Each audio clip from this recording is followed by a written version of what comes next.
Bonjour tout mes super branchés, bienvenue sur la chaîne pour une nouvelle vidéo de Paris Sportif où l'on va analyser les 6 pronostics du jour pour lundi. 6 matchs suivis d'un pronostic et d'un score. Mais laissez-moi vous dire l'équipe juste avant de commencer. Je tiens à vous remercier. Je tiens à remercier chacun de vous qui like les vidéos, qui partage et qui parfois laisse un petit commentaire. Cela aide au développement de la chaîne. Je suis également très content de tourner cette vidéo parce qu'on vient tout juste de passer la barre des 5000 abonnés sur YouTube. Et cet accomplissement, c'est le travail acharné réalisé ici, un travail de qualité dans lequel je prends des pronostics qui valent la peine de miser là-dessus. Et c'est aussi grâce à vous, oui c'est le plus important l'équipe, c'est grâce à vous, grâce à la confiance que vous avez placée en moi. Et je suis hyper motivé, je suis hyper content à l'idée de m'améliorer de jour en jour. N'hésitez pas à faire les retours en commentaire. Alors dites-moi d'où vous venez, d'où vous me suivez exactement. Il n'y a pas longtemps que je me suis lancé et déjà on est plus de 5000 abonnés l'équipe. Alors c'est important de me dire en commentaire d'où vous me suivez évidemment. Comme je disais tantôt, c'est le résultat d'un travail de qualité. C'est pour vous dire, sur les pronostics du jour pour samedi, on a validé un magnifique 6 sur 8. Un résultat plutôt pas mal qui fait plaisir à tous ceux qui regardent, à tous nos abonnés. Par contre, les gars, là où l'on a vraiment cartonné, c'est sur Telegram.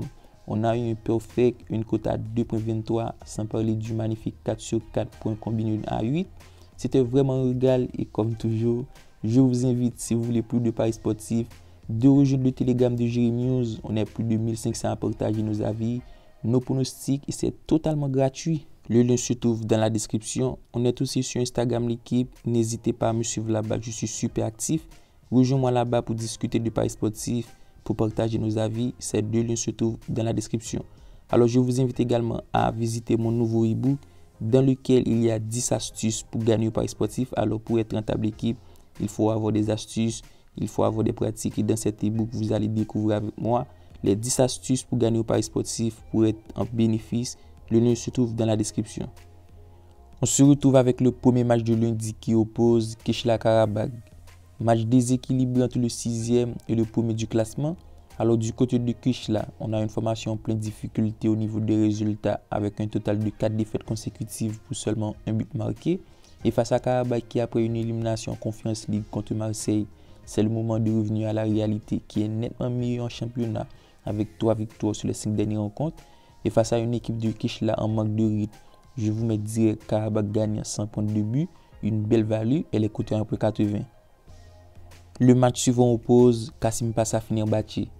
Très belle affiche entre deux formations qui prônent un jeu offensif. Sur les deux dernières rencontres de Kassim Passa, c'est 2 nuls pour un total de 6 buts marqués et 6 buts encaissés. Et face à Fenerbahçe, pas tout serein en ce moment, ça alterne des bons et des mauvais résultats pour un total de 2 défaites en Conference League et 2 victoires sur les 4 dernières rencontres. Au niveau du rapport de force, c'est une rencontre qui oppose 2 forces offensives et surtout 2 formations avec des lacunes en défense. Et mon pronostic pour ce match va clairement dans le sens du but. De plus, ce fut le cas dans les 3 dernières rencontres de ces deux équipes. Du coup, je vous mets les deux équipes marquent plus de 2,5 buts sur un score de 2 buts partout. Le match suivant oppose Zenit Rouben.